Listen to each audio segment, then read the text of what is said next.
Le matin, désormais, il fait fort froid et on est bien au soleil.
Hier matin, je quittais la Réole, où j'ai passé la nuit au camping dit Dubourg, sur les rives de la Garonne. Direction maintenant Mont-de-Marsan. C'est à 120 km de la Réole et je compte faire ce chemin en 6 étapes, soit en moyenne 20 km par jour, comme j'aime le faire à mon habitude. Ensuite, il me faudra encore 3 jours pour atteindre Orthez et puis 3 jours supplémentaires pour atteindre Saint-Jean-Pied-de-Port en faisant parfois des étapes de 25 km. Je devrais arriver là-bas à Saint-Jean le 25 septembre. J'aurai ainsi terminé mon parcours de la France et puis j'entamerai ma traversée des Pyrénées et on ira voir ce qui se cache au-delà. Hier soir, je me suis arrêté dans un petit village qui s'appelle Oros. Je ne savais pas où j'allais passer la nuit, mais j'avais vu sur mon application, sur la carte, qu'il y avait un office de tourisme. Et comme je me suis rendu à cet endroit, indiqué sur la carte, je me suis rendu compte que l'office n'existait plus. Et j'ai appris plus tard qu'il n'existait plus depuis plusieurs années. Dans ce village, je ne pouvais trouver absolument personne, mais à un moment, je suis tombé sur une vieille dame qui discutait devant chez elle avec 2 personnes, dont j'ai appris plus tard qu'ils étaient ses locataires. Je leur demandais s'il n'existait pas un refuge au village, et on me dit non, mais que le refuge existait au village suivant. Mais il était à 5 km de marche plus loin, et je ne voulais pas rajouter ça à cette journée. Alors je demandais s'il n'y avait pas un endroit où je pourrais poser ma tente pour passer la nuit, et la vieille dame s'exclama que je pouvais tout à fait m'installer dans son jardin. Et c'est ainsi que je fis la connaissance de Denise. Elle me montrait où je pouvais me mettre chez elle, sur sa propriété, dont le jardin était assez grand. Et puis, elle m'invita à manger avec elle le soir, et même à prendre une douche avant ça. Eh bien, de nouveau, j'étais comme un coq en pâte. Elle m'envoyait cependant faire des courses, ce qui m'arrangeait parce que il y avait une épicerie au village et je devais moi-même acheter plus de provisions. Mais ce que je ne savais pas, c'est qu'il y avait aussi une boulangerie. Elle m'envoyait là-bas acheter du pain. Elle m'envoyait là-bas acheter en fait une flûte. Alors j'arrivais à la boulangerie et puis j'expliquais à la patronne que cette dame, Denise, et elle comprit qui elle était, m'envoyait acheter une flûte, mais que je ne savais pas ce que c'était. Alors ça l'amusa beaucoup et elle m'expliqua qu'une flûte, c'est une baguette. La boulangère me dit que les baguettes qui lui restaient étaient un petit peu trop cuites cependant, et elle se demandait s'il ne fallait pas mieux prendre une baguette épi, qui est une autre forme de pâtisserie qu'ils font là-bas. Et dans le doute, je décidai d'acheter 2 baguettes différentes. Et puis je m'en allais moi-même faire les courses, mais avant ça, des gens entrèrent dans la boulangerie et ils commencèrent à me poser plein de questions sur mon voyage. Ils étaient absolument abasourdis que j'ai fait le chemin à pied depuis la Belgique. Et avec la boulangère, nous avons ainsi discuté pendant bien 5 minutes ensemble, et c'était assez agréable. Eh bien, j'ai passé la soirée avec Denise, et elle m'a beaucoup parlé d'elle et de la vie dans la région. J'ai passé beaucoup de temps à l'écouter.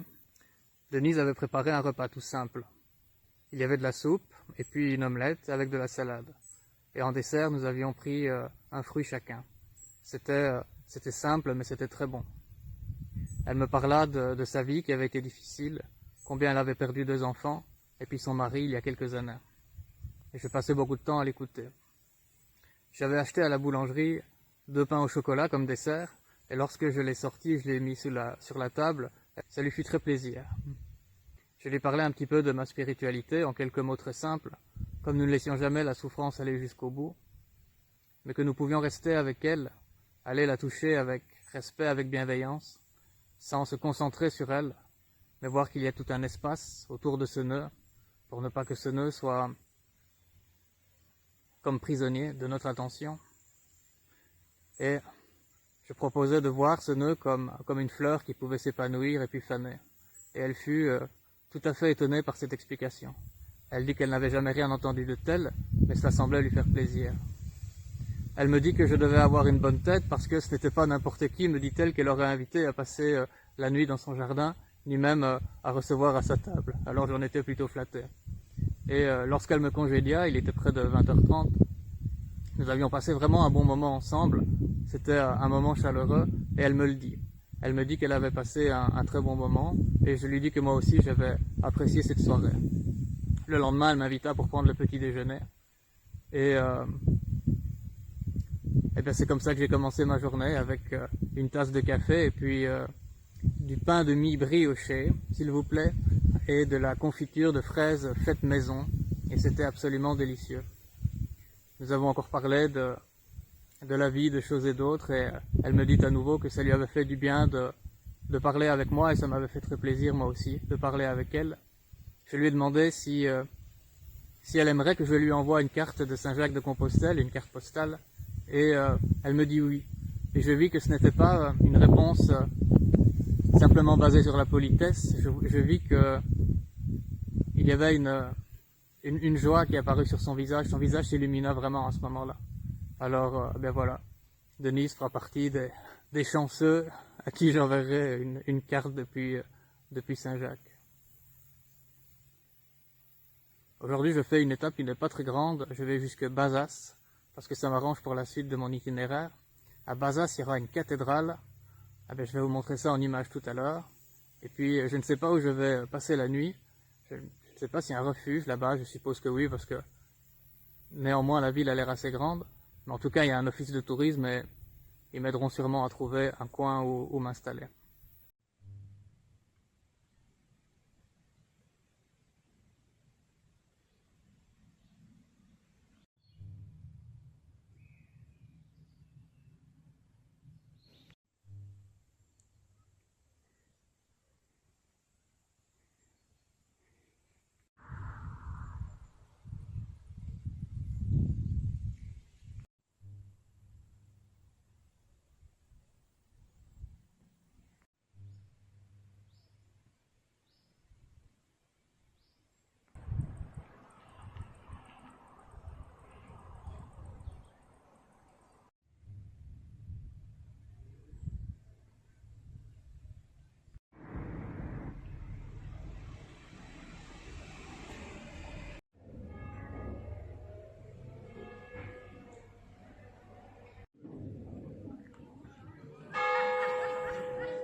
On commence à rentrer à l'intérieur de base.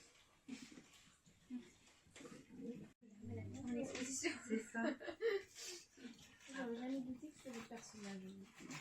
Alors, ça avec les lunettes, avec les lunettes. d'accord. Alors, tiens. Pourquoi j'ai mis ça? C'est vraiment des petits objets de qualité. Je sais pas comment on appelle ça sur sa bagnole en Italie. C'est des trucs made in. Je suis désolée, comme j'ai plus la boîte, j'ai pas très